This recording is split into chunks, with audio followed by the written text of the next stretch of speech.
Você conhece o Valeu Demais? É mais uma forma de apoiar o Fora da Política Não Há Salvação, fazendo uma contribuição esporádica. Basta clicar no coraçãozinho do Valeu. Além disso, se você fizer um comentário, ele é destacado de forma colorida e com uma animação de GIF especial.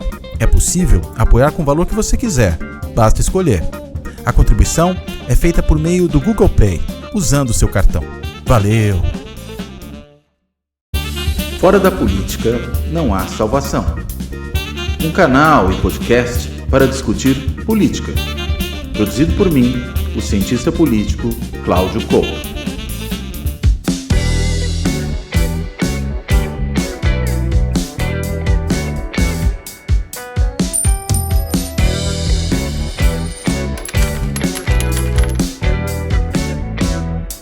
Olá!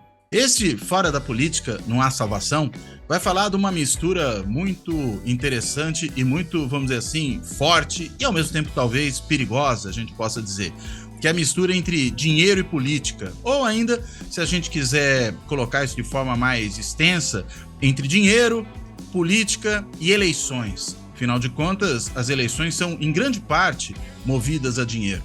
A gente pode dizer, bem, será que quem é mais bem aquinhoado com recursos, né, seja recursos próprios, seja recursos de amigos ricos, sejam aqueles recursos oriundos do fundo eleitoral e até mesmo do fundo partidário, será que esses aí levam alguma vantagem no processo eleitoral?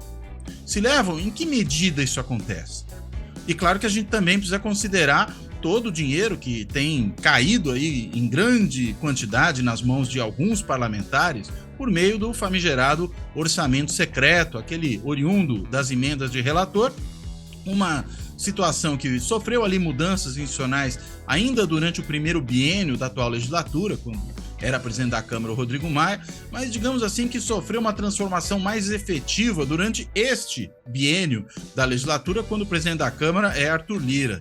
E aí é que deu origem a esse chamado orçamento secreto, com uma quantidade monstruosa de dinheiro vertendo para mãos muito selecionadas de certos parlamentares que têm relação com o governo, que apoiam o presidente da Câmara, e de uma forma muito pouco transparente. O presidente da Câmara, e vamos dizer aqui, né? O presidente do Senado também. A gente teve até recentemente aí um senador que revelou que teve muito dinheiro do orçamento secreto porque, vejam só, votou no Rodrigo Pacheco, presidente do Senado, para esse cargo. Então, é uma situação mesmo muito complicada. Enfim, o fato é, há muita coisa aí que precisa ser bem compreendida, né? E uma das pessoas que mais entende desse assunto no Brasil hoje é o Bruno Caraza. O Bruno Caraza, ele é uma pessoa formada em Direito, formada em Economia, fez depois o seu mestrado na Economia, o seu doutorado no Direito e editou um livro pela editora Companhia das Letras que se chama justamente Dinheiro, Eleições e Poder e que trata desse tema, né, dessa relação aí bastante forte entre essas três coisas. Claro que quando a gente fala em eleições, está falando evidentemente de poder e de política, mas digamos que elas estão no meio do caminho da frase que dá nome ao livro, justamente pelo fato de que, de alguma maneira, elas conectam o dinheiro à obtenção, à manutenção do poder, como diria um velho italiano, alguma coisa especialmente importante para quem faz política. O Bruno, ele além disso, ele é professor na Fundação Dom Cabral e ele é colunista do Valor. Ele tem uma coluna que sai todas as segundas-feiras em que ele esmiuça vários desses dados aí, que são dados referentes à forma como recursos públicos são manejados. Inclusive, não só, digamos, dinheiro diretamente, mas também eu andou prestando atenção em várias dessas colunas, talvez um pouco, num passado um pouquinho mais recente, sobre questão, por exemplo, dos cargos públicos, como é que os cargos vinham sendo ocupados. Esse também é um tema ao qual o Bruno tem dado atenção nessas colunas do Valor. Enfim, nós vamos aqui tratar de todos esses assuntos com ele. Então eu quero, primeiro, agradecer ao Bruno por ter topado esse convite, dar a ele as boas-vindas, e aproveitar e pegar como gancho aí uma série de colunas que ele publicou recentemente, né? Quase que como, eu não sei se vai chegar a um decálogo, mas a gente já tem 4 etapas, né? De como é que alguém pode virar um parlamentar, pode ser eleito, né? Vamos ver a quantas chegará e aí, quem sabe, ele dá até um spoiler para a gente da que sai na próxima segunda-feira. Bruno, como é que alguém consegue um mandato no Brasil? Precisa de quê, por favor? Bom, Cláudio, prazer estar aqui, até porque além de ser um grande admirador do seu trabalho. Aliás, fui seu aluno nos primórdios lá da minha carreira, em 99 fui seu aluno lá na ENAP. Olha só. Sempre acompanhei seu trabalho e sou um ouvinte assíduo aí do podcast. Então é um grande prazer estar aqui conversando com você. Obrigado. Bom, sobre essa questão da eleição, né? A gente tem várias variáveis que afetam a probabilidade de um candidato ser eleito no Brasil. A gente tem algumas circunstâncias no desenho do nosso sistema eleitoral que fazem com que a eleição aqui no Brasil seja muito cara. As eleições aqui no Brasil são organizadas, né? Pegando aí os cargos para deputado estadual, para deputado federal, né, principalmente, né, são disputadas em territórios muito grandes, né, em distritos muito grandes, né, como se usa a terminologia na ciência política, né, que são os estados. Então são áreas muito amplas e um eleitorado muito grande, né, em todos esses estados. Por menor que seja o estado, nós estamos falando de milhões de pessoas, né? Então, chegar a esse eleitor é muito difícil, né? Exige aí um esforço de comunicação muito, muito poderoso, né? Para piorar a situação, a gente tem os partidos políticos que serviriam para facilitar aí a escolha do eleitor, né? Se eles tivessem uma posição ideológica, programática clara, isso ficaria mais fácil, né? Eu teria uma predileção por um partido que tem uma determinada plataforma, então eu vou procurar os candidatos daquele partido. Isso em países em que o sistema político é melhor organizado, isso funciona bem, né, para diminuir esses custos da escolha. Mas não é o que acontece no Brasil. A gente tem dezenas de partidos. Eu costumava dizer que eles eram sopas de letrinhas, mas agora até isso eles burlaram recentemente, né? Eles escolhem nomes bonitos agora, eles são progressistas, né? Eles são republicanos, patriotas, né? Podemos, Cidadania, né? Mas assim, na sua essência, essa quantidade muito grande de partidos sem uma identificação programática muito clara também torna difícil a disputa. Então eu tenho centenas, às vezes milhares de candidatos disputando num território muito grande, com milhões de eleitores e sem a ajuda de um sistema partidário que eu possa me facilitar a minha escolha. Então, essa combinação de elementos faz com que a eleição no Brasil seja muito personalista. Então, a gente vota no candidato e não na plataforma que ele representa. Ora, se eu tenho centenas de candidatos num território muito grande, né, se eu sou o candidato, para eu me destacar nessa multidão, eu preciso contar com alguns recursos. E o dinheiro, nesse aspecto, é um recurso que faz muita diferença, porque se eu tenho acesso ao dinheiro, seja do fundo eleitoral, seja de doador, seja recurso próprio, eu consigo eu consigo contratar cabo eleitoral, eu consigo contratar programas, né, seja no rádio, na TV, seja nas redes sociais, eu posso impulsionar conteúdo na rede social. Então o dinheiro, quem tem acesso a esse dinheiro tem uma vantagem muito grande nesse sistema eleitoral que dificulta muito a competição nesse sentido. Agora, a gente tem visto que, pelo menos do ponto de vista do funcionamento do Congresso, né, os partidos políticos eles têm uma importância grande, né? Eles organizam o processo de votações, a disciplina partidária ela é bastante alta, inclusive governos, quando montam suas coalizões, podem, em boa medida, se fiar nessa disciplina partidária, né? Porque aí as suas coligações, ou suas coalizões, né, no caso da questão legislativa, vão efetivamente lhes dar apoio. De que maneira, então, esse dinheiro é obtido se, no fim das contas, o parlamentar tende a operar de uma forma muito partidária?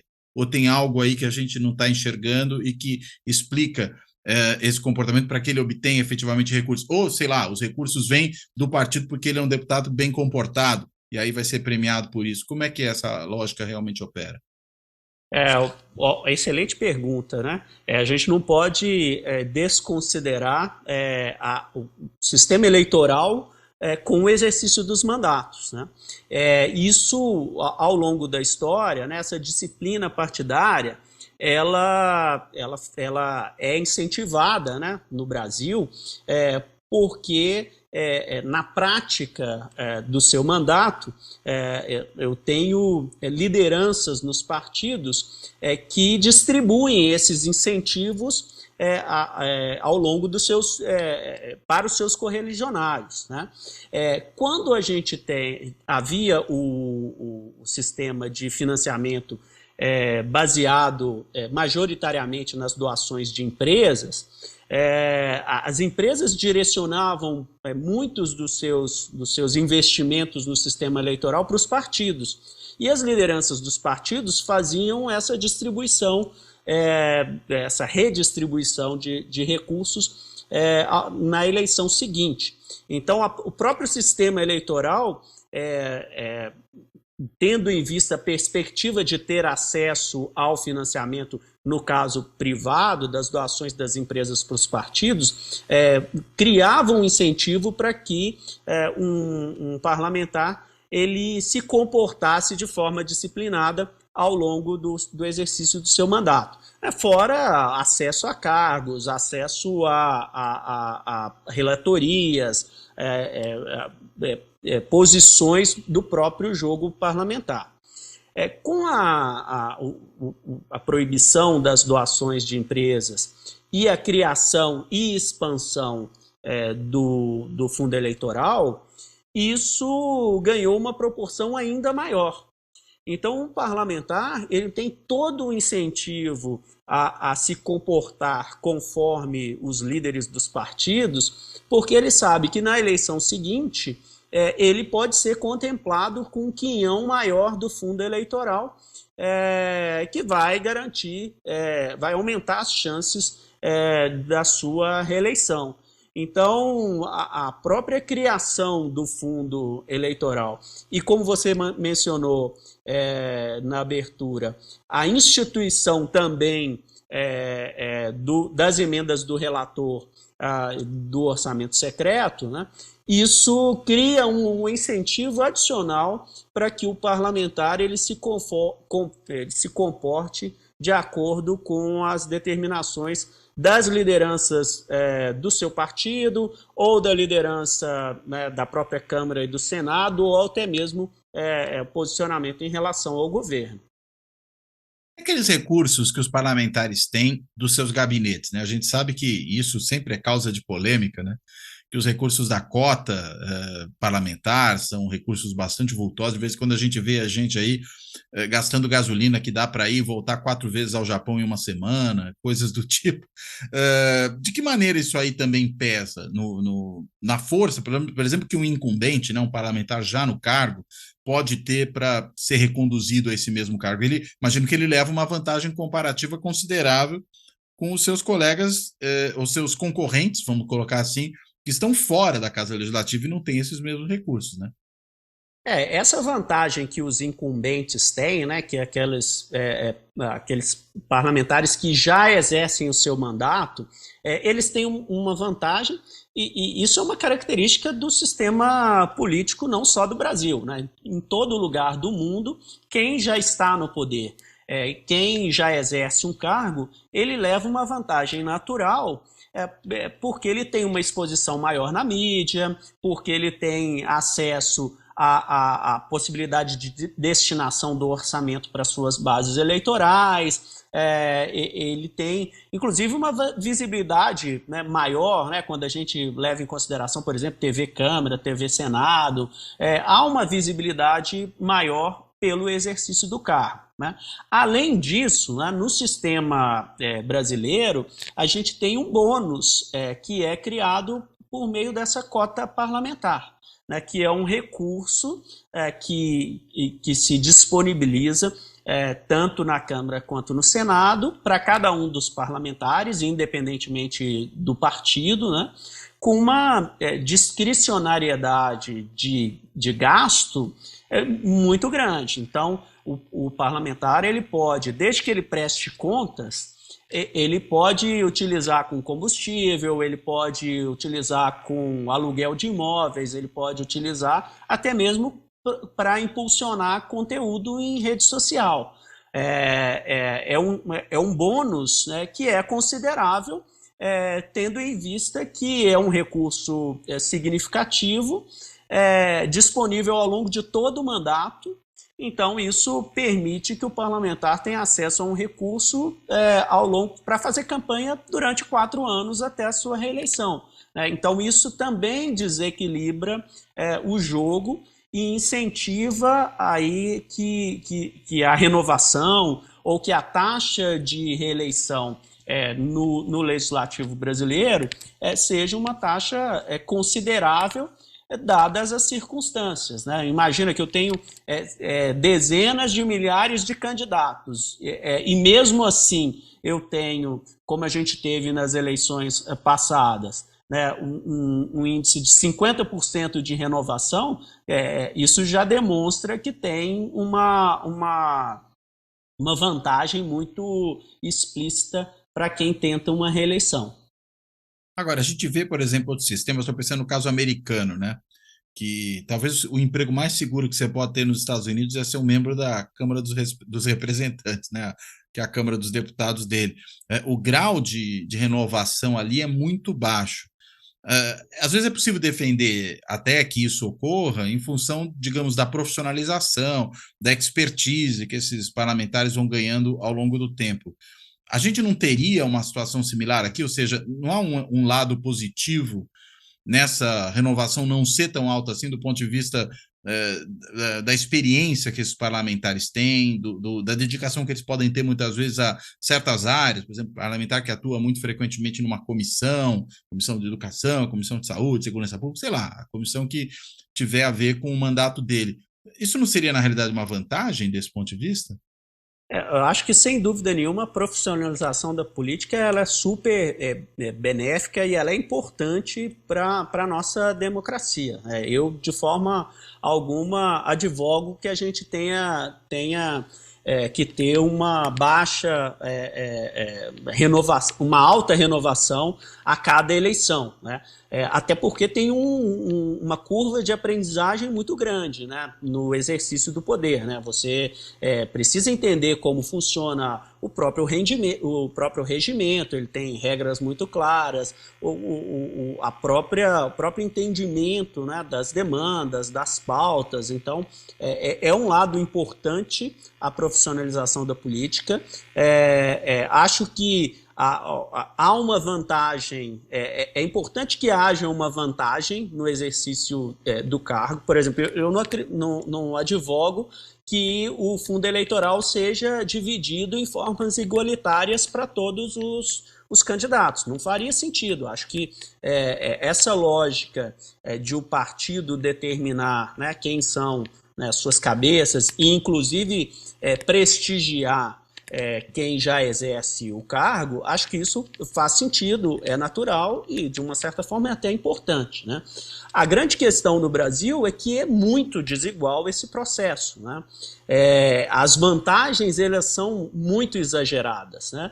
E a gente acaba gerando um incentivo para a continuidade de um político que se torna um político profissional, mas que não necessariamente ele é um bom político, né? Então a gente tem uma quantidade muito grande de parlamentares que produzem muito pouco ou produzem até muito mal, né?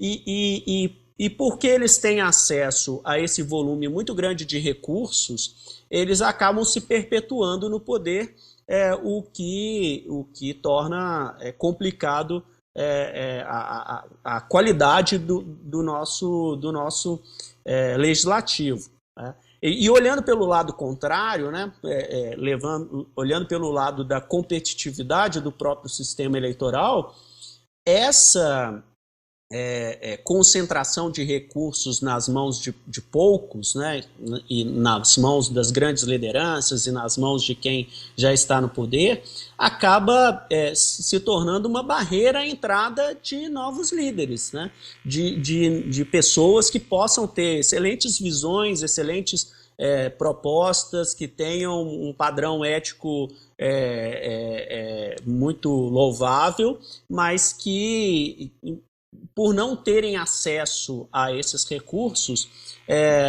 a disputa se torna extremamente desigual, né? Então é uma linha tênue, né, entre favorecer a profissionalização da política, mas do outro lado eu não posso também sufocar a possibilidade do surgimento de novas lideranças, de novos políticos que eventualmente podem ser, inclusive, melhores do que os que lá estão atualmente. E as emendas, né? Porque a gente sempre falou de emenda parlamentar, né? E a gente viu que no período recente foi havendo um certo empoderamento do Poder Legislativo no que diz respeito a essas emendas, né? Primeiro, a gente teve ainda no governo Dilma aquela questão das emendas impositivas, as emendas individuais. Aí no primeiro biênio aí do mandato do Bolsonaro, nós tivemos uma outra emenda constitucional que criou a emenda orçamentária, né? Dessas que a gente está falando, impositivas, para a bancada, ou seja, para as emendas das bancadas estaduais, né? E agora a gente tem o orçamento secreto, né, que me parece leva aos píncaros essa vantagem do incumbente e, pior, eu diria, de certos incumbentes, né? Eu acho que esse é o problema principal também aí. Como é que você analisa o peso dessas emendas, tanto, vamos dizer, das tradicionais como dessas novas, né, que vêm enfim, das emendas de relator, para essa desvantagem competitiva que eventuais desafiantes possam ter, e essa desigualdade profunda, né, que você está apontando em favor dos incumbentes? De novo, né, a questão do parlamentar levar a emenda orçamentária, levar a obra, levar um serviço público para o seu reduto eleitoral, também é algo que, por si só, não é condenável, faz parte do jogo, é o processo. No mundo inteiro acontece esse tipo de prática, mas, de novo, né, a gente vai desvirtuando esse processo ao longo do tempo, né? Tanto a questão da das emendas impositivas, quanto agora a criação das emendas do relator, elas tiram um filtro importante que existia antes, que era o próprio executivo, que tinha um poder de executar ou não aquelas emendas. Então, o parlamentar até poderia propor a execução de uma obra numa determinada localidade, mas isso ficava submetido ao crivo do, então, ministro da Fazenda, ministro da Economia, que faziam uma avaliação, se era o caso ou não. Então, havia, inclusive, um filtro, um crivo externo ao legislativo, que fazia com que o recurso seria aplicado ou não, né? Nos últimos tempos, tanto com as emendas impositivas e agora com a criação da emenda do relator, esse processo... Que há quem queira tornar impositiva também, né? Exato, né? Que aí vai ter mais poder ainda, né? Esse processo está sendo conduzido totalmente pelo parlamentar, em acerto com as lideranças tanto da Câmara quanto do Senado, e é bom que se diga também, né, dado uma mudança num decreto da Presidência da República, né, a palavra final inclusive agora nem é mais do ministro da Economia, agora é do ministro da Casa Civil, que por sinal é do mesmo partido do presidente da Câmara, né? Que é o mesmo partido que apoia o presidente. Então ficou... E no qual, desculpa, só interromper, Bruno, e no qual o presidente ficou a maior parte da sua vida política, né? Exato. Então, esse peso e contrapeso, ele se perdeu. E os parlamentares agora, principalmente os parlamentares da base do governo, né, principalmente os parlamentares do Centrão, eles estão com acesso a um volume bilionário de recursos todos os anos, né, destinando esses recursos para onde eles querem, né? Não tem nenhum critério. E aí a gente tem problemas de diversas ordens, né? Eu acho que o primeiro problema que a gente não pode perder de vista é da qualidade do gasto público, né? Os parlamentares estão destinando recursos para obras em localidades que podem não estar precisando daquele tipo de obra, daquele tipo de serviço, né? Então isso já é o primeiro ponto. A gente tem um orçamento tão limitado, com um país com tantas carências, e os recursos estão sendo aplicados por conveniência política. Então esse já é o problema inicial, né? Além disso, a gente tem o problema do desbalanceamento da disputa política. Se são apenas alguns parlamentares, e são aqueles parlamentares mais próximos do presidente da Câmara, do presidente do Senado e do presidente da República, que têm acesso à maior parte desses recursos, eles estão levando vantagem em relação aos outros parlamentares de oposição e levando vantagem aos outros candidatos que vão disputar com eles, que não estão fazendo parte, não exercem cargos. Então, desbalanceia a disputa política. E o terceiro problema é o imenso risco que isso tem de desvio de recurso público, porque estão pipocando já há meses na imprensa várias investigações, né, várias denúncias de parlamentares que estão utilizando esses recursos das emendas para desviar recursos e, assim, enriquecimento próprio e financiamento de campanha. Então, é um processo que, como você disse, começa lá atrás, começa lá com o Eduardo Cunha fazendo oposição a Dilma e vai ganhando novas roupagens cada vez mais sofisticadas, cada vez menos transparentes, né? Muito difícil você rastrear esse fluxo de dinheiro e tornando nosso sistema político ainda mais enviesado em favor desse tipo de parlamentar. E é interessante, né, que esses mecanismos, né, de empoderamento do Congresso no que se refere às emendas e, claro, consequentemente, o enfraquecimento do Executivo, na verdade, sempre acontece quando o Executivo já encontra uma situação de dificuldades no seu relacionamento com o Congresso, né? Foi assim com a Dilma, foi assim com o Bolsonaro no primeiro biênio, né? E diria até o seguinte, continua sendo com o segundo, porque me parece que o Bolsonaro é um presidente que ele resolveu abdicar da sua condição de líder de uma coalizão legislativa, né? Ele, de alguma forma, até, vamos dizer, adere a uma coalizão, diria mais ele adere do que ele propriamente obtém a adesão dessa coalizão. Acho que ele inverte um pouco o jogo justamente pela sua abdicação e diz aí para os congressistas, agora é com vocês, virem-se, né? Eu não tenho nada a ver com isso, que vocês façam o que quiserem aí no legislativo, que na realidade produz esse empoderamento absurdo que a gente está vendo hoje, né? Um presidente que abre mão do seu papel. Não, sem dúvida, isso ficou claro desde o início do governo, desde os primeiros dias.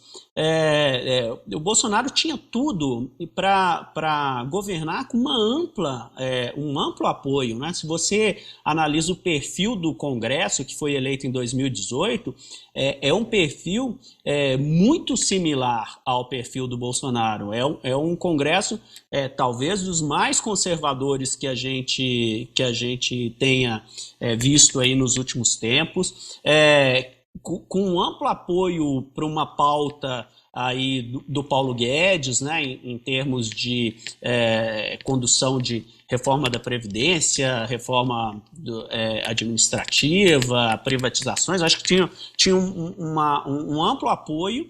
E o Bolsonaro abriu mão, né, com aquele discurso de que ele não ia aderir à velha política, que ele não iria praticar toma lá da cá, né, que ele não ia oferecer cargo para nenhum partido, né?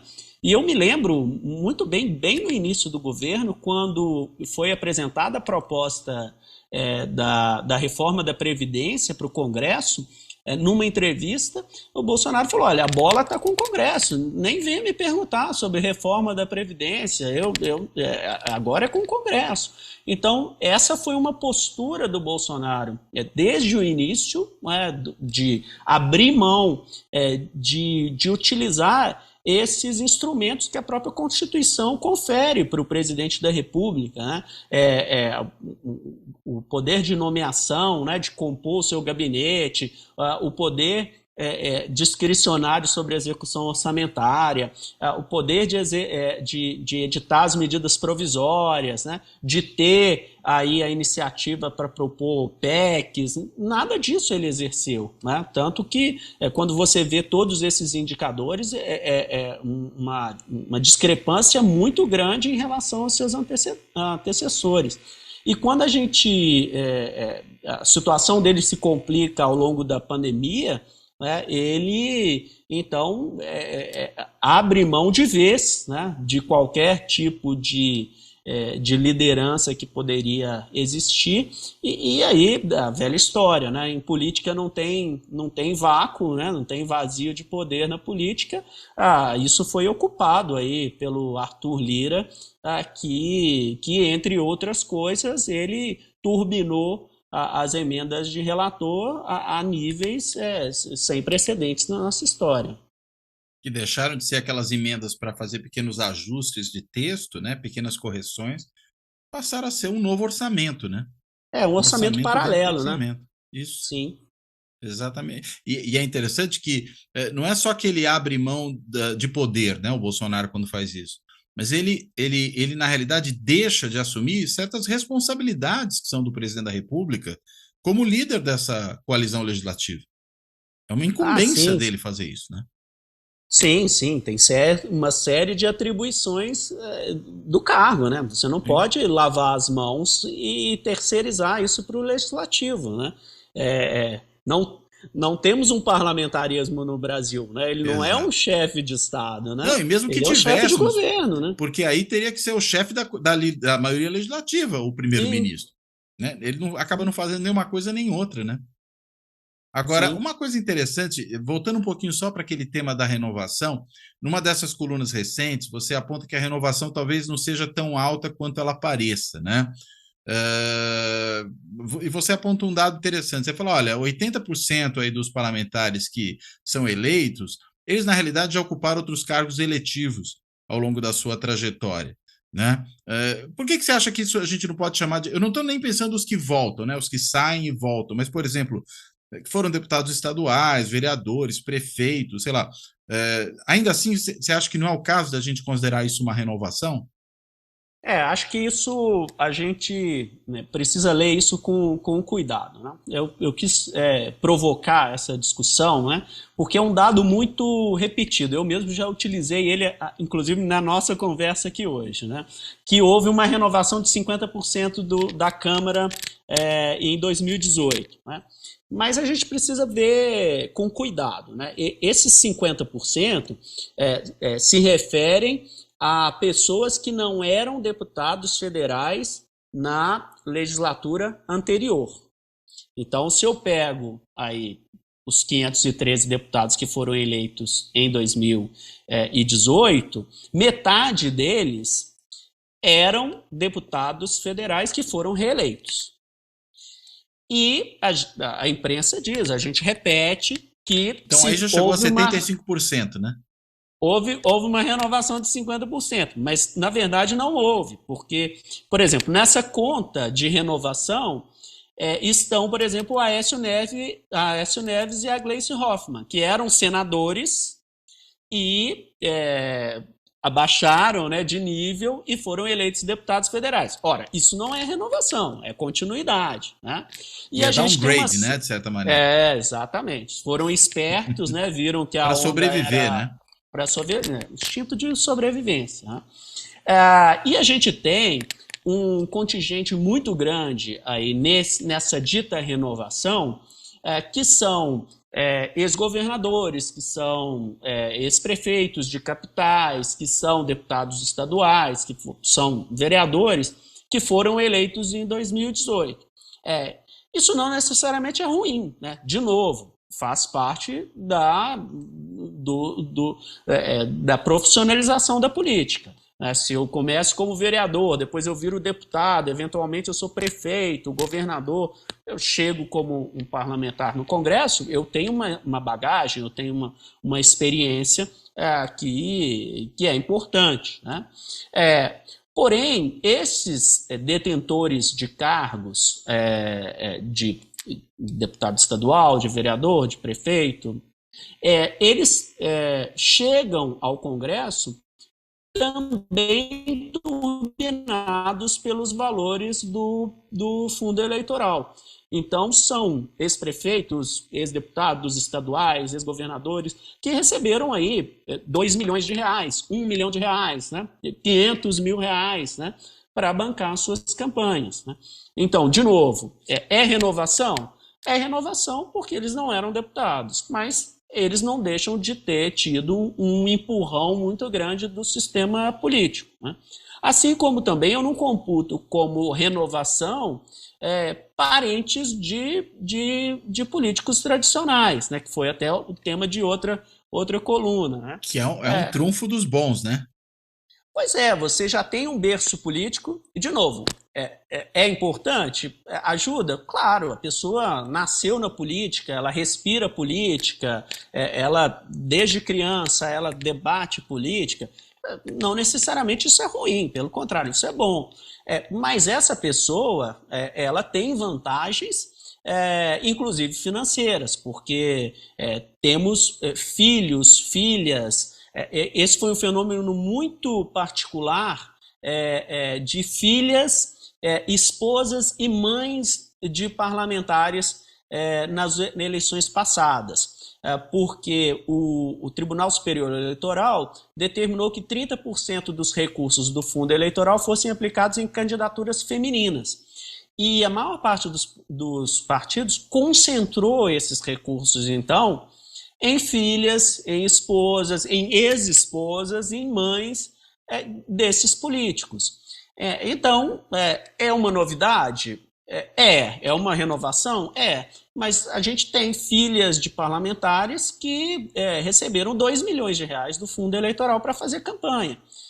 Então, de novo, é renovação, mas é a renovação dada num contexto de muita desigualdade das bases de competição entre os candidatos. Então, a gente precisa ter cuidado aí nessa qualificação da renovação, que não necessariamente renovação é uma coisa boa, né? Isso a gente precisa ter cuidado nesse sentido. É interessante, né? Porque você, para produzir uma inclusão maior das mulheres na política, que no fim das contas, a intenção da cota, né, de 30%, e entendo eu, foi inclusive o entendimento que teve o Supremo Tribunal Federal, né, quando toma essa decisão. O que, no fim das contas, você faz de alguma maneira, também, acho que não é só isso, né, mas também reforçar dinastias políticas, né? Você acaba tendo ali as famílias envolvidas na política como um negócio familiar, se expandindo para o lado feminino da família, e não só para o lado masculino, como, por exemplo, fez o Bolsonaro, né, com os seus 4 filhos, né, homens. 3 filhos, na verdade. Ele tem 4 filhos homens, com os 3 que se elegeram. Eu fiz um levantamento e até depois eu até confirmei, o próprio DIAP também tem esse levantamento, né? A bancada dos parentes é coisa como 130, 140 parlamentares, que são filhos, que são netos, são bisnetos. Teve parlamentar que tinha um sobrenome bisneto, né? De políticos tradicionais. Se você pega, inclusive, a cota feminina, né? A cota feminina foi efetiva em aumentar a participação feminina. Ainda um aumento tímido, né? Nós tínhamos 10% de mulheres no Congresso, em 2018 foram eleitos 15%, né?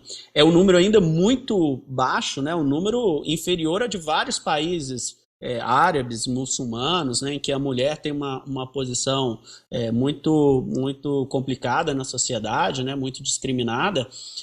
Então a gente conseguiu ampliar a participação de mulheres na política brasileira, mas quando a gente desce no detalhe, essa ampliação é quase toda efeito de filhas, esposas, ex-esposas e mães de políticos tradicionais.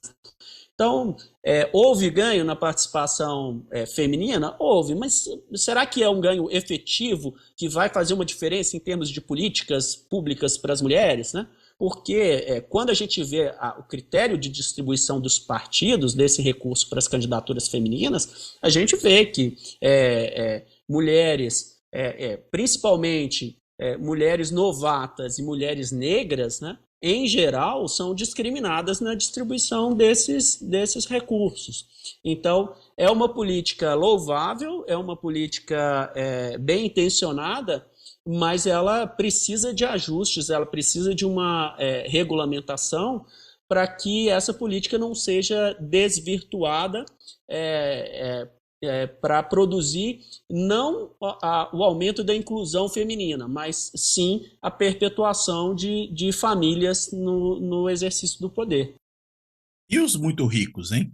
A gente viu na eleição de 2016, particularmente, estou lembrando aqui na casa da eleição de prefeito, alguns muito ricos se elegendo, né? Teve o Dória em São Paulo, o Calil em Belo Horizonte, que além de tudo, vamos dizer, eram outsiders, em certa medida, né, do sistema político. Teve também o prefeito de Contagem, que parece que era o prefeito mais rico do Brasil, né, que também se elegeu com recursos próprios. De Betim. Sim. Lembrava que era da Grande BH. Da Grande BH, mas não lembrava agora o município corretamente.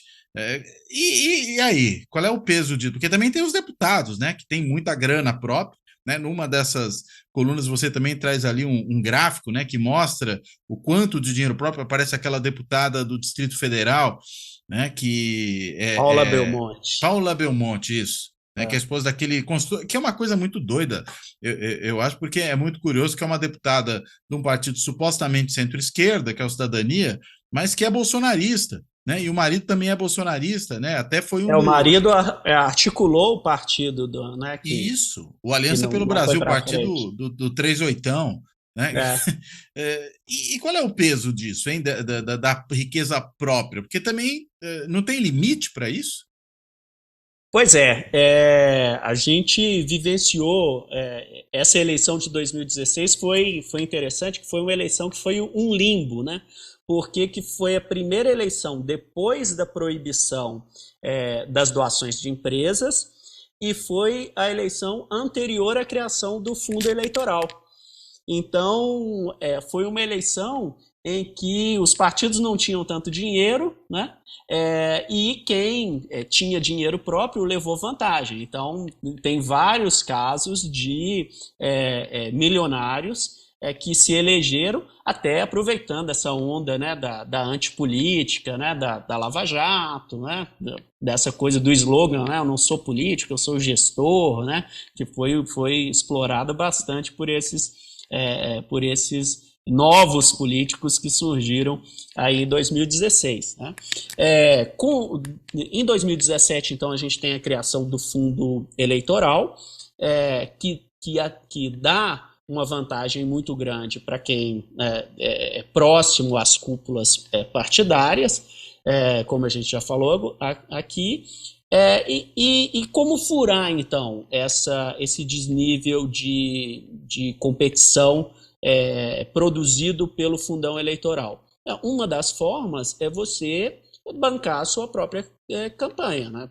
Bancar a campanha com o seu próprio bolso, né? Isso está disponível para pouquíssimas pessoas, né? O Henrique Meirelles bancou uma campanha presidencial, mas 54, 57 milhões de reais do próprio bolso, né? Nas eleições de 2018. Né? Para o Congresso, isso ainda continua funcionando. Né? Um caso que eu acho bastante emblemático do alto patrocínio de campanha é da bancada ruralista. Né? Em determinado ponto aí da nossa história, os produtores rurais, grandes produtores rurais brasileiros, tiveram uma grande sacada. Né? Melhor do que bancar a campanha de um político que vá nos representar, vamos nós mesmos bancar as nossas próprias campanhas. Né? Então, a gente tem aí, ao longo do tempo, o crescimento da participação de grandes produtores rurais ou ligados ao agronegócio que bancavam sua própria campanha e se elegeram. É uma forma de você furar essa barreira, contornar essa barreira à entrada na política. Né? Continua existindo, né? Apesar do Congresso ter colocado aí limites nesse sentido, né? Na eleição desse ano, por exemplo, a eleição, acho que o limite máximo para o cargo de deputado federal vai ser, acho que foi 2,5 milhões na eleição passada, mais o IPCA, vai dar uma casa de 3 milhões e pouco. Né? Isso incluindo recursos próprios, desculpa. Isso, é o tanto máximo de gastos. Tanto como do fundão. Tanto isso. Faz de onde vem o dinheiro. Vai ser o máximo de gasto. E aí colocou-se uma trava na eleição desse ano de que eu posso bancar 10% dos gastos com o meu patrimônio próprio. Não existia essa regra antes, essa regra vai valer agora.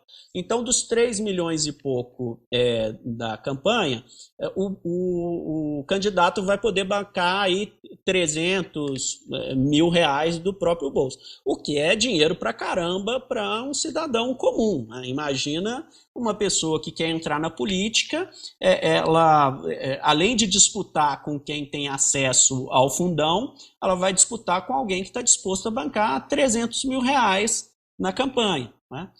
Mas isso não é um único problema, porque, tudo bem, a Paula Belmonte agora, se ela fosse entrar agora, ela poderia gastar só 300 mil do próprio bolso, não 2,5 milhões como ela gastou no ano passado. Mas o marido dela poderia completar os 2,2, né? Ou o pai, ou o irmão, doando para ela. Né? Então, essa questão da influência familiar na política, a gente não resolveu. Então, a gente colocou um limite com a intenção de você diminuir o poderio, né, da riqueza própria para bancar a campanha. No entanto, não tenho forma nenhuma de evitar que o pai, que o irmão, que o marido doe aquele recurso. Né? Então, não, ainda mais sendo o cônjuge. Ou cônjuge, pois é. Diria o... Então eu tenho... Porque afinal de contas é a mesma família, vive no mesmo domicílio. Exatamente. Então a gente vê muito quando você puxa os doadores de campanha, é muito comum você ver os mesmos sobrenomes. Então é isso aí, é marido, é esposa, é filho, né, que fazem as doações. Isso é uma forma de burlar os limites impostos aí pelo TSE. Agora, ter amigo rico então ajuda, mas você falou que parte não é amigo, parte é parente, né? Agora, os amigos também podem doar bastante, né? E, de novo, a gente não tem um limite de doação que permita, por exemplo, evitar a influência dos muitíssimo ricos no processo, né? Porque uma coisa é, digamos, a pessoa doar um percentual da renda ganhando 2 salários mínimos. Outra coisa é a pessoa doar um percentual da renda ganhando 100 salários mínimos. Aí, de novo, a gente reforça essa desigualdade, né? Essa é uma regra esdrúxula que só existe no Brasil. Não tem nenhum outro lugar do mundo que não tenha uma regra como essa, que eu coloco um limite de doação pessoal baseado na renda da pessoa. Então, hoje no Brasil, as pessoas podem doar 10% do seu rendimento no ano anterior. Então, se a pessoa é um assalariado, né, nem sobraria recursos para essa pessoa doar, né? Hoje em dia, com a inflação que a gente vive no Brasil, né, as pessoas não têm dinheiro para comprar o alimento, que dirá para fazer doação para candidato, né? Mas imagine uma pessoa que ganhe, sei lá, R$ 3.000 por mês, ela vai poder doar 10% desse valor nas próximas eleições. Agora, se você pega um super executivo ou um dono de empresas, ele vai poder doar 10% do rendimento dele do ano anterior. Então, é um desnível muito grande, né? Apesar do Supremo ter proibido as doações das empresas, o que a gente vê é que os muito ricos, eles deixaram de doar pelo CNPJ da empresa e muitos deles estão doando pelo CPF próprio, né? Então a gente tem muitos casos de bilionários ou multimilionários que fizeram aportes aí de 300 mil, 200 mil para candidatos nas últimas eleições, né?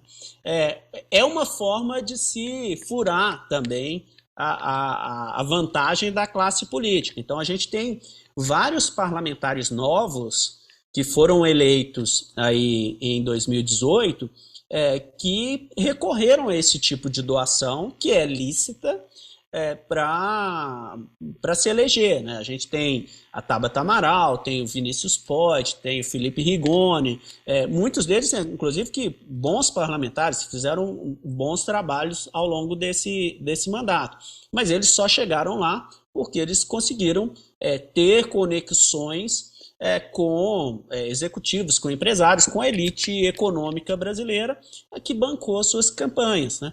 Que também é algo que é lícito, né? Mas que fica uma penumbra, né? Porque da mesma forma que tem doadores que fazem isso para realmente oxigenar a política, para eleger novos cargos, né?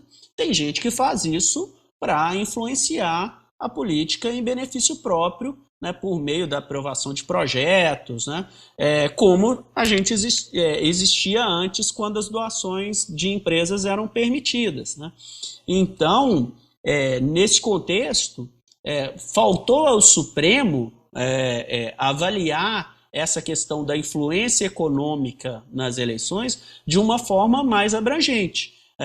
Eu não poderia simplesmente ter proibido as doações de empresas e ter permitido que as pessoas continuassem doando 10% do seu rendimento nas eleições. Seria muito melhor se o Supremo tivesse indicado um limite nominal que fosse válido para todo mundo. Olha, você quer doar? Então a doação máxima, sei lá, é R$ 10.000, é R$ 20.000.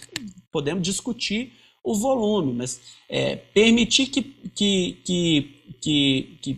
pessoas doem aí 6 milhões de reais do próprio bolso para a campanha, como aconteceu na eleição passada, isso também desequilibra o jogo e vai no sentido contrário ao que o Supremo determinou quando proibiu as doações de empresa, né? Que ele queria reduzir a influência econômica na política. Agora, uma das coisas que se pretendia, né, com a criação desse grande volume de recursos por meio do fundo eleitoral, né, ter um financiamento público que não é exclusivo, mas, digamos, é predominante, pelo menos em tese, né, quando a gente pensa no tamanho desse fundo eleitoral, uma das ideias era, vamos reduzir a importância do poder econômico e, portanto, do poder econômico privado junto às campanhas eleitorais. Fracassou esse negócio? Acho que de uma certa forma esse objetivo, num certo sentido, foi alcançado, né? A gente não tem mais aqueles volumes de dinheiro privado que existiam antes da proibição, né?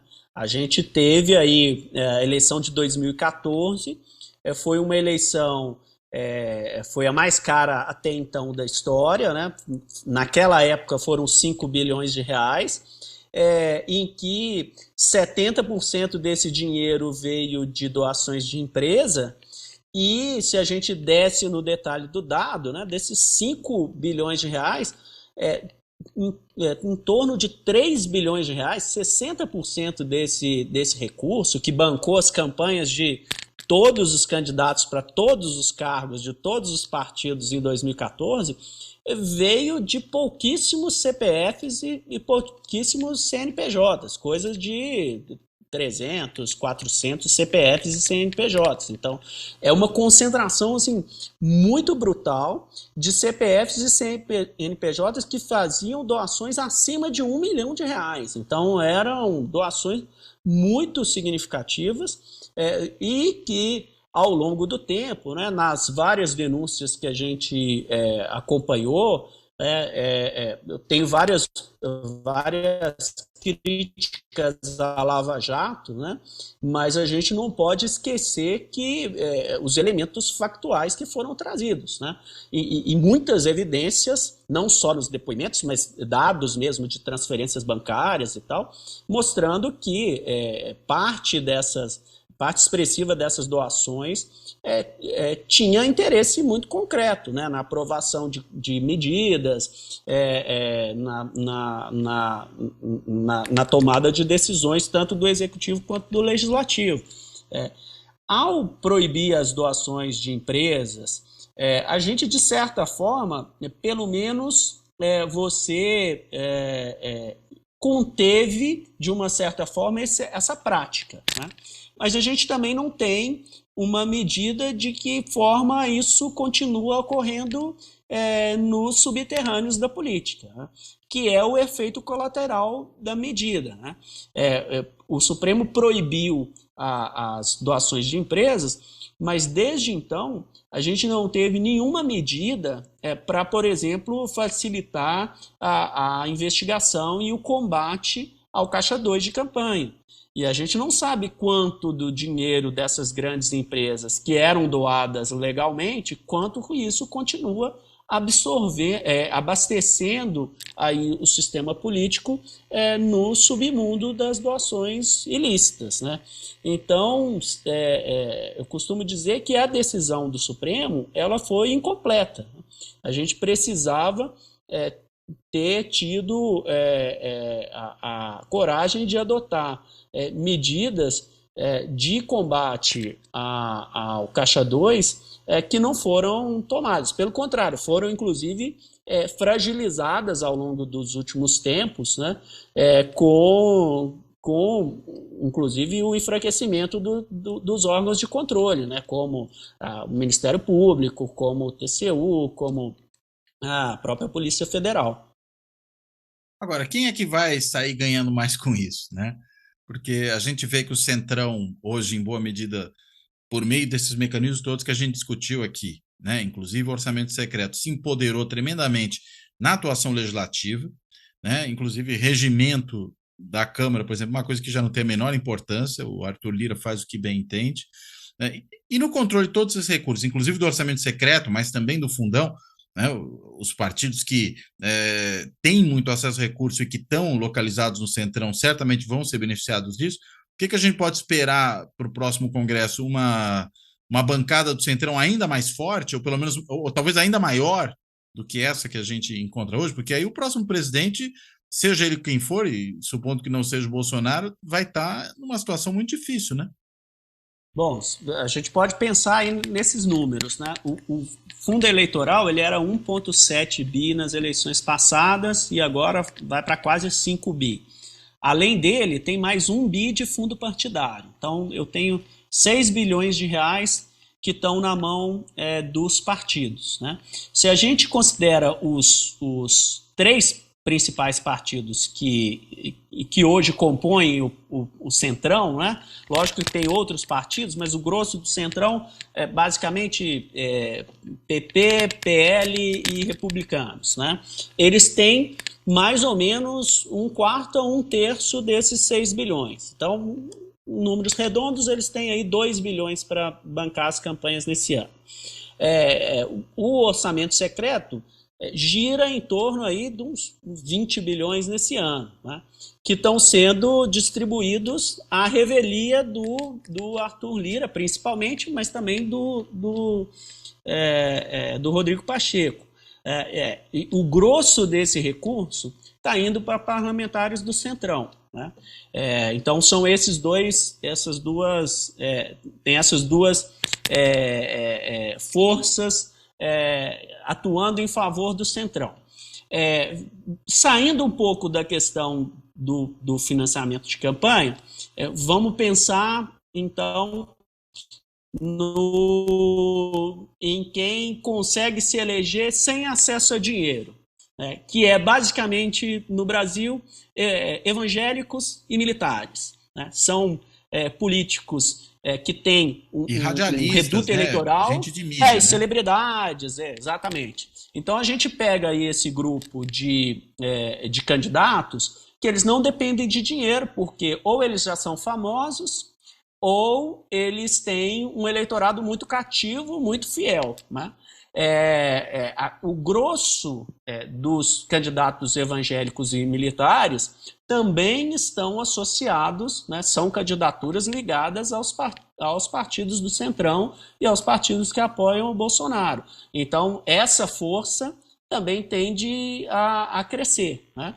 E se soma a isso quem consegue bancar a sua própria campanha, como é o caso da bancada ruralista, ela também tem um perfil mais conservador, mais ligado a esses partidos. Então, se a gente analisa todas essas forças, é claro que com a candidatura do Lula, né, vença o Lula ou não, né, o retorno do Lula para a política, ele oxigena e ele vai turbinar candidaturas de esquerda.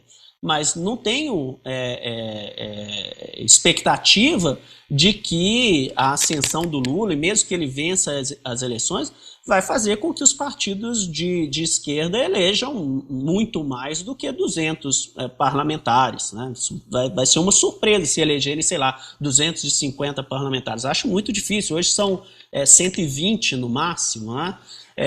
Então, difícil dobrar essa bancada de esquerda, mesmo com o sucesso do Lula.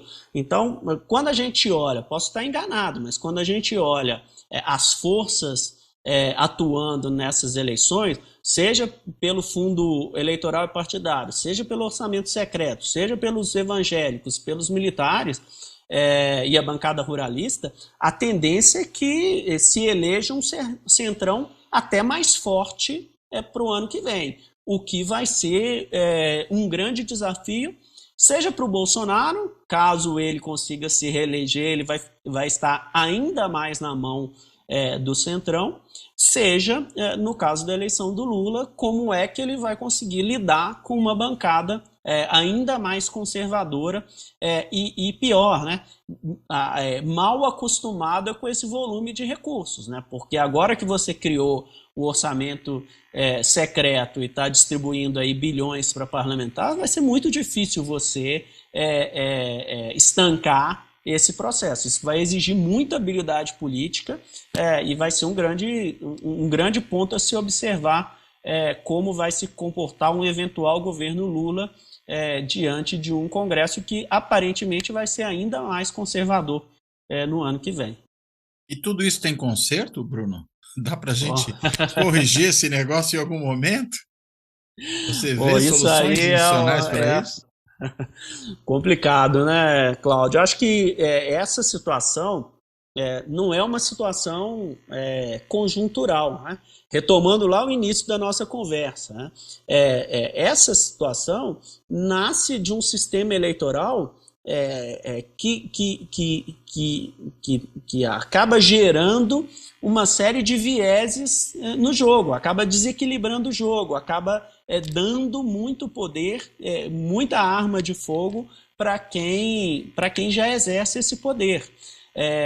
Alterar essas regras é um processo muito complicado, porque não parte, deveria partir dos próprios parlamentares, que não tem nenhum incentivo a minar essas suas vantagens, né? A gente teve uma reforma eleitoral parcial em 2017, boa, no sentido que proibiu as coligações, né, para os cargos representativos e impôs a cláusula de desempenho, né, que faz com que os partidos, né, ao longo do tempo, vá talvez consolidar o sistema partidário em menos partidos. Não sou muito otimista nesse sentido, não, até porque o fundo eleitoral está fora da cláusula de desempenho, né? Então, essa circunstância acabou fragilizando... Como assim? Não é calculado junto com o fundo partidário? Não. A cláusula de desempenho tem uma malandragem no desenho da cláusula de desempenho, tal qual foi redigida em 2017. A emenda constitucional, ela fala que os partidos que não atingirem um determinado patamar de votos, eles não têm acesso ao horário eleitoral e ao fundo partidário. Ele não fala nada a respeito do fundo eleitoral. Então é por isso que partidos pequenos, sejam a direita, sejam a esquerda, por exemplo, a rede continua muito em função de que ela tem acesso ao fundo eleitoral, apesar dela não ter mais acesso ao fundo partidário. E isso fez com que ela continuasse. Então, essa circunstância da redação da lei diminui o ritmo de consolidação do sistema partidário. Então, uma das medidas... Quer dizer, o fundo eleitoral vai ser calculado só com base na proporção mesmo de votos, mas sem aquele corte que a cláusula de desempenho dá, né? Mesmo que eu não atinja o patamar de votos, nas eleições seguintes eu vou ter acesso a um determinado... a um volume de recursos para bancar as campanhas, né? E como o fundo eleitoral está subindo astronomicamente a cada eleição, também é por causa disso, né? Isso é para dar sobrevida a partidos pequenos. Então, essa evolução tende a ser menor. Acho que tem várias medidas que a gente precisa caminhar para tornar o sistema eleitoral brasileiro mais racional, que faça com que as eleições fiquem mais baratas. Acho que passa por reduzir os distritos eleitorais. Sei que tem muita resistência na ciência política contra o voto distrital, né? Mas pelo menos reduzir os distritos eleitorais, se a gente dividisse os estados, né?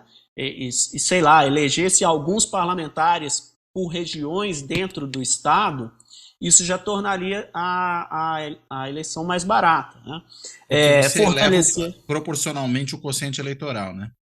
Exatamente. E também faz com que eu chegue ao eleitor de uma forma mais fácil, né? Eu estou disputando votos com menos, diante de um contingente menor de eleitores, né? Então isso tenderia a baratear as eleições no Brasil, né? Acho que a gente tem muito caminho aí para avançar em termos de democracia dos partidos, né? Em termos de ter prévias, em termos de o partido deliberar sobre a distribuição dos recursos do fundo eleitoral, do fundo partidário, né? Para que não fique na mão aí dos grandes caciques dos partidos. Então a gente precisaria de uma reforma partidária aí nesse sentido, né? Então acho que tem uma série de medidas que a gente precisa adotar, mas que, de novo, né? Se a gente esperar que vai ser a classe política que vai tomar essas medidas, isso não vai vir nunca, né? Acho que a gente precisa de um envolvimento maior da sociedade, né? Estou falando, inclusive, das lideranças, né? Desses próprios aí, executivos, esses bilionários que estão injetando dinheiro na campanha para eleger novos nomes, né? Acho que eles fariam daria uma contribuição maior para a nossa democracia se eles começassem a pressionar a classe política e lideranças da sociedade civil, claro, né, em torno de medidas concretas para você reformar o sistema eleitoral e político brasileiro. Acho que passa por uma pressão de fora para dentro, né, já que, afinal de contas, fora da política não há salvação, não é, Cláudio? Sem dúvida alguma, nenhuma salvação. Mas Exatamente. Faz sentido pressionar de fora para dentro, acho que você tem toda a razão. Muito bom. Bruno, ótima conversa, super esclarecedora, vários pontos aí importantes que, inclusive, acho que pouca gente saca algumas dessas questões para as quais você chamou a atenção. E eu vou fazer o seguinte, eu vou te devolver aí a palavra para você não só fazer as suas considerações finais, uma amarração final da conversa, mas se porventura também a gente deixou de lado algum ponto que você considera importante, por favor, para você trabalhar com ele agora. Bruno. Ótimo, não, foi um grande prazer aí, Cláudio, falar com vocês e com seus ouvintes e espectadores aí. É muito bacana essa contribuição que você está fazendo aí para o debate, né? Trazendo tanta gente relevante, né? Com contribuições, com questões, né? Para discutir a nossa política. Acho que nós estamos aí há 2 meses das eleições, né? Os debates ainda estão muito concentrados a respeito da campanha presidencial, e acho que é importante ficar atento aí nessas articulações aí em âmbito do legislativo, porque, sem dúvida nenhuma, muito do que a gente pode evoluir a partir do ano que vem vai depender das escolhas que a gente vai fazer agora em outubro, não apenas para a escolha do presidente, mas principalmente para a escolha de deputados federais e senadores e também nos estados, né? Então, acho que a gente precisa ficar atento nessas questões, ficar atento nas movimentações, né, dos candidatos. Está cada vez mais difícil a gente fiscalizar aí a conduta dos parlamentares, dos candidatos em termos de uso de redes sociais, em termos de fake news, e também acho que a gente não pode perder o olhar sobre essa questão do financiamento de campanha, porque isso tem um potencial muito grande de desequilibrar o jogo agora para as eleições de outubro. Isso Bom. aí. Ótimo, Bruno. Brigadíssimo mesmo, então, pela conversa. Foi super esclarecedora, super interessante.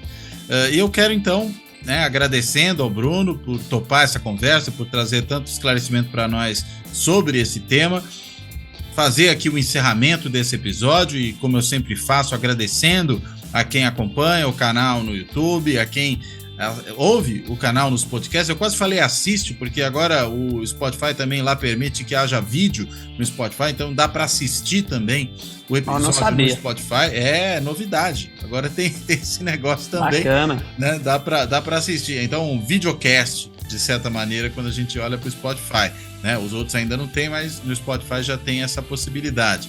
Né? E claro, né, como também sempre faço, agradecer a quem tem contribuído aí para o canal financeiramente, seja assinando o Clube dos Canais, seja dando lá esporadicamente quando quiser um valeu demais, né, no canal do YouTube, que permite também fazer aí pequenas contribuições, né, assinando simbolicamente por meio do benfeitoria.com, até mesmo às vezes fazendo Pix para o canal. Tem várias maneiras aí de contribuição que as pessoas têm feito para ajudar aqui no projeto do Fora da Política Não Há Salvação. Bem, então de tudo isso, eu me despeço. Até a próxima. Valeu, pessoal.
Fora da política não há salvação.